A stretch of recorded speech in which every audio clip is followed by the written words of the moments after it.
Chapter 1. The Treasure House Within You. Infinite riches are all around you if you will open your mental eyes and behold the treasure house of infinity within you. There is a gold mine within you from which you can extract everything you need to live life gloriously, joyously, and abundantly. Many are sound asleep because they do not know about this gold mine of infinite intelligence and boundless love within themselves. Whatever you want, you can draw forth. A magnetized piece of steel will lift about 12 times its own weight, and if you demagnetize this same piece of metal, it will not even lift a feather. Similarly, there are two types of men. There is the magnetized man who is full of confidence and faith. He knows that he is born to win and to succeed. Then there is the type of man who is demagnetized. He is full of fears and doubts. Opportunities come and he says, I might fail. I might lose my money. People will laugh at me. This type of man will not get very far in life because if he is afraid to go forward, he will simply stay where he is. Become a magnetized man and discover the master secret of the ages. The master secret of the ages. What, in your opinion, is the master secret of the ages? The secret of atomic energy, thermonuclear energy, the neutron bomb, interplanetary travel? No, not any of these. Then what is the master secret? Where can one find it, and how can it be contacted and brought into action? The answer is extraordinarily simple. This secret is the marvelous, miracle-working power found in your own subconscious mind, the last place that most people would seek it. The marvelous power of your subconscious. You can bring into your life more power, more wealth, more health, more happiness, and more joy by learning to contact and release the hidden power of your subconscious mind. You need not acquire this power, you already possess it. But you want to learn how to use it. You want to understand it so that you can apply it in all departments of your life. As you follow the simple techniques and processes set forth in this book, you can gain the necessary knowledge and understanding. A new light can inspire you, and you can generate a new force enabling you to realize your hopes and make all your dreams come true. Decide now to make your life grander, greater, richer, and nobler than ever before. Within your subconscious depths lie infinite wisdom, infinite power, and infinite supply of all that is necessary, which is waiting for development and expression. Begin now to recognize these potentialities of your deeper mind, and they will take form in the world without. The infinite intelligence within your subconscious mind can reveal to you everything you need to know at every moment of time and point of space, provided you are open-minded and receptive. You can receive new thoughts and ideas, enabling you to bring forth new inventions, make new discoveries, or write books and plays. Moreover, the infinite intelligence in your subconscious can impart to you wonderful kinds of knowledge of an ordinary nature. It can reveal to you and open the way for perfect expression and true place in your life. Through the wisdom of your subconscious mind, you can attract the ideal companion as well as the right business associate or partner. It can find the right buyer for your home and provide you with all the money you need and the financial freedom to be, do, and go as your heart desires. It is your right to discover this inner world of thought, feeling, and power, of light, love, and beauty.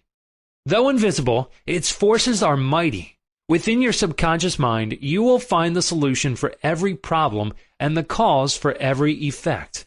Because you can draw out the hidden powers, you come into actual possession of the power and wisdom necessary to move forward in abundance, security, joy, and dominion. I have seen the power of the subconscious lift people up out of crippled states, making them whole, vital, and strong once more, and free to go out into the world to experience happiness, health, and joyous expression. There is a miraculous healing power in your subconscious that can heal the troubled mind and the broken heart. It can open the prison door of the mind and liberate you. It can free you from all kinds of material and physical bondage. Necessity of a working basis. Substantial progress in any field of endeavor is impossible in the absence of a working basis, which is universal in its application. You can become skilled in the operation of your subconscious mind. You can practice its powers with a certainty of results in exact proportion to your knowledge of its principles and to your application of them for definite specific purposes and goals you wish to achieve. Being a former chemist, I would like to point out that if you combine hydrogen and oxygen in the proportions of 2 atoms of the former to 1 of the latter, water would be the result. You are very familiar with the fact that 1 atom of oxygen and 1 atom of carbon will produce carbon monoxide, a poisonous gas. But if you add another atom of oxygen, you will get carbon dioxide, a harmless gas, and so on throughout the vast realm of chemical compounds.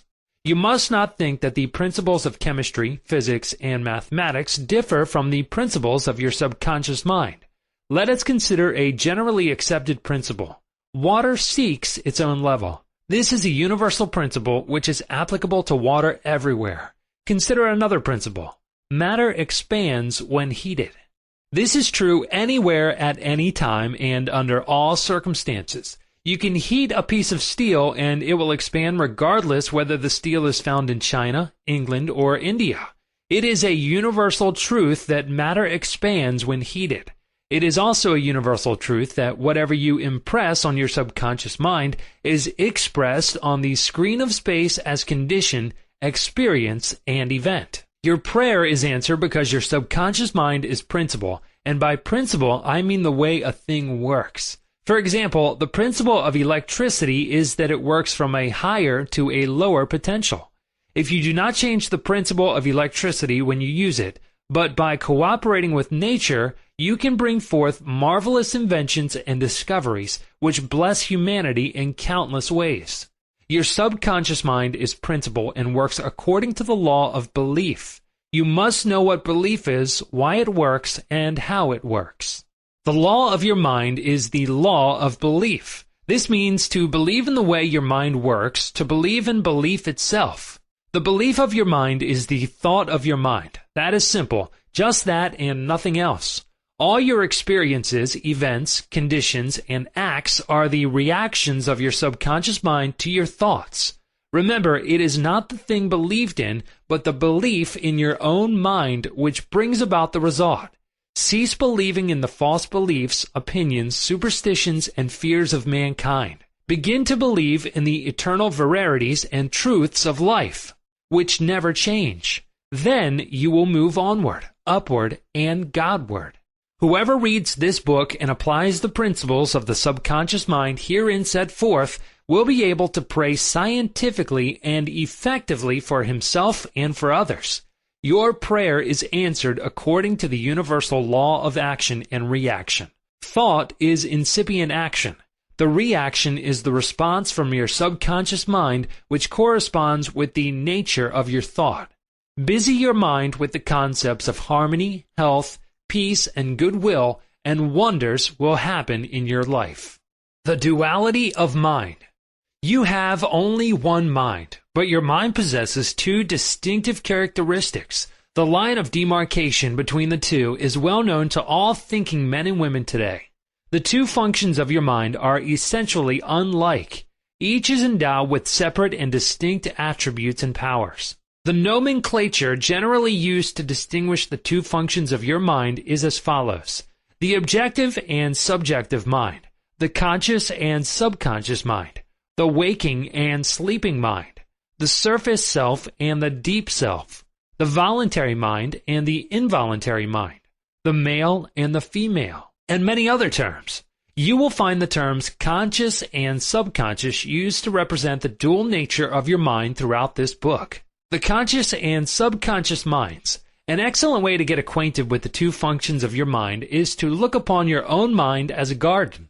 You are a gardener and you are planting seeds, thoughts in your subconscious mind all day long, based on your habitual thinking. As you sow in your subconscious mind, so shall you reap in your body and environment. Begin now to sow thoughts of peace, happiness, right action, goodwill, and prosperity. Think quietly and with interest on these qualities and accept them fully in your conscious reasoning mind. Continue to plant these wonderful seeds, thoughts, in your garden of your mind, and you will reap a glorious harvest.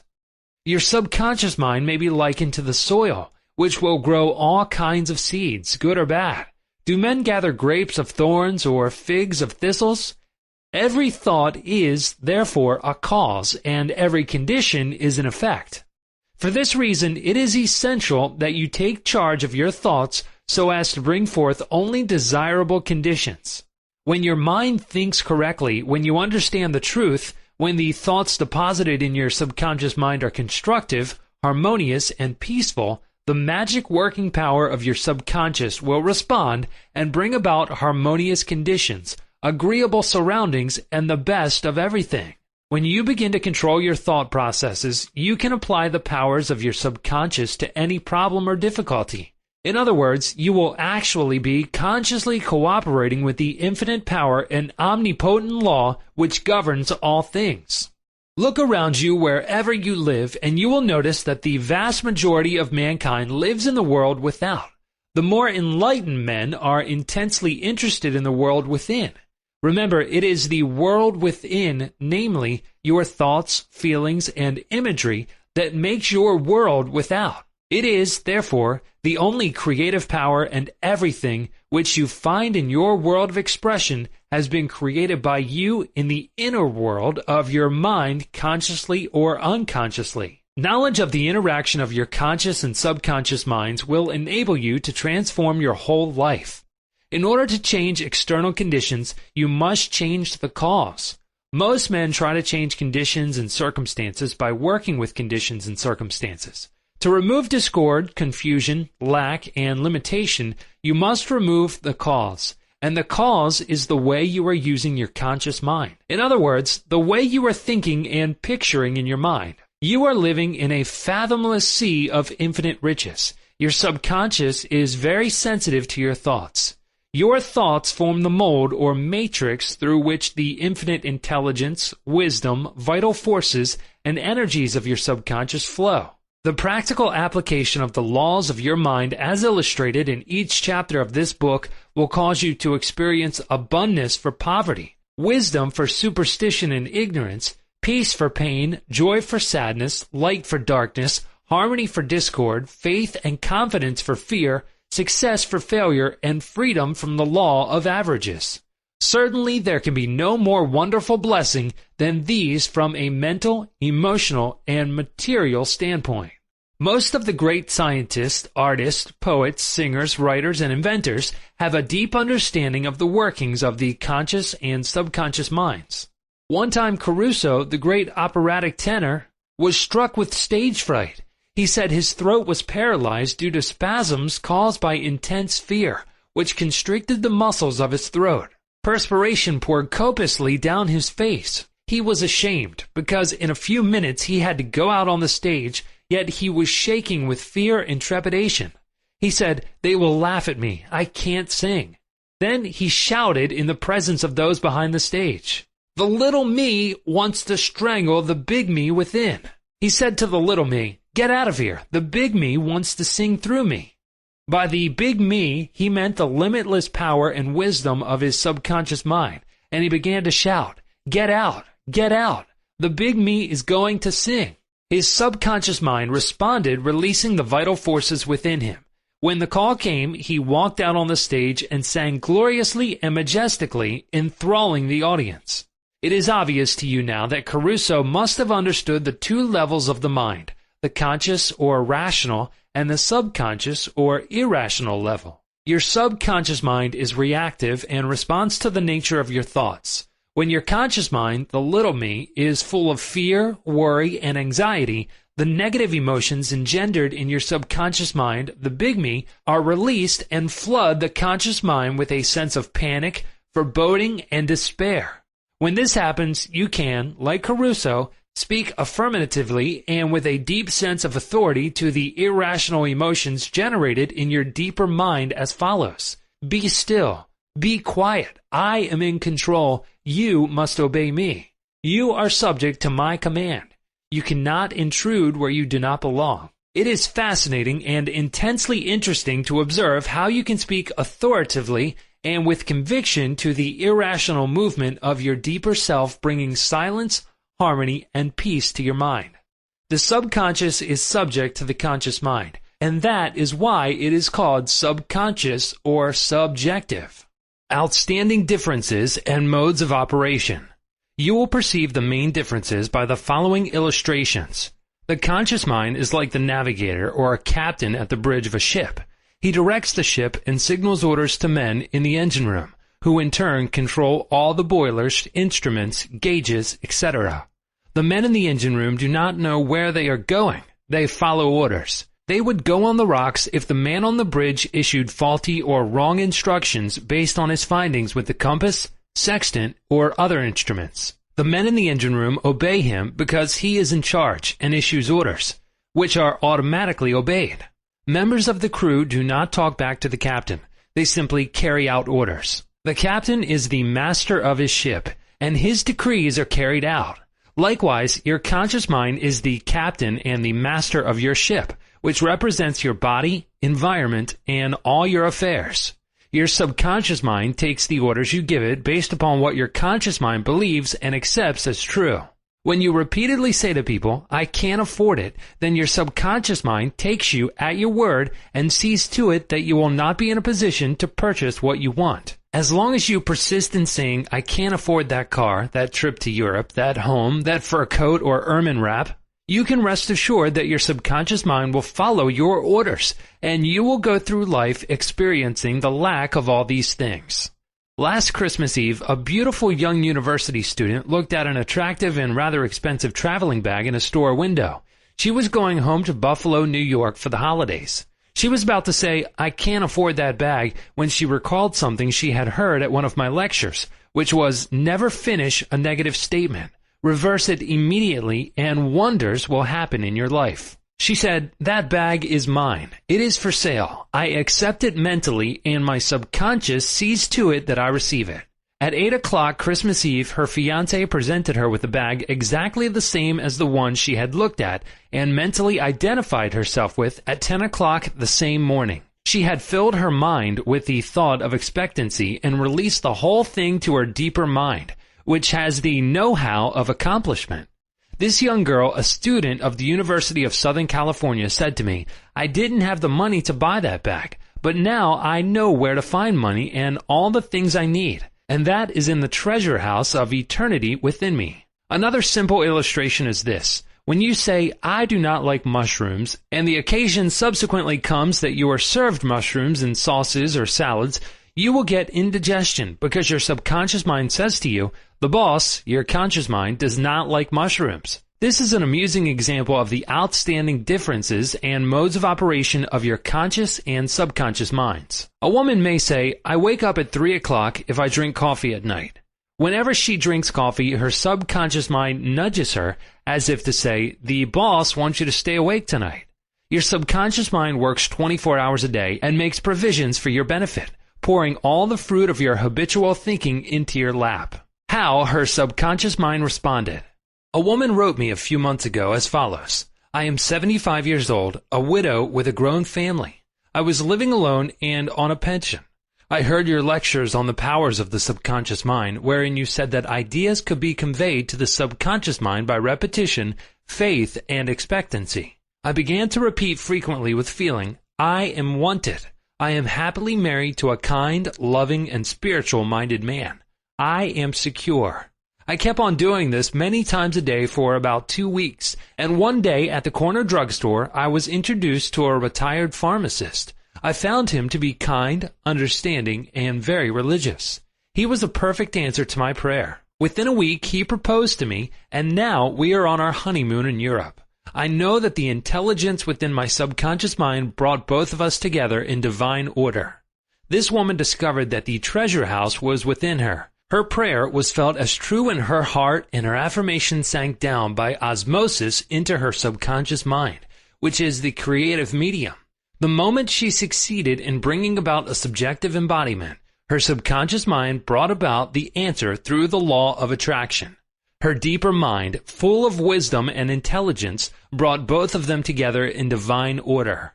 Be sure that you think on whatsoever things are true, whatsoever things are honest, whatsoever things are just, whatsoever things are pure, whatsoever things are lovely, whatsoever things are of good report, if there be any virtue and if there be any praise, think on these things.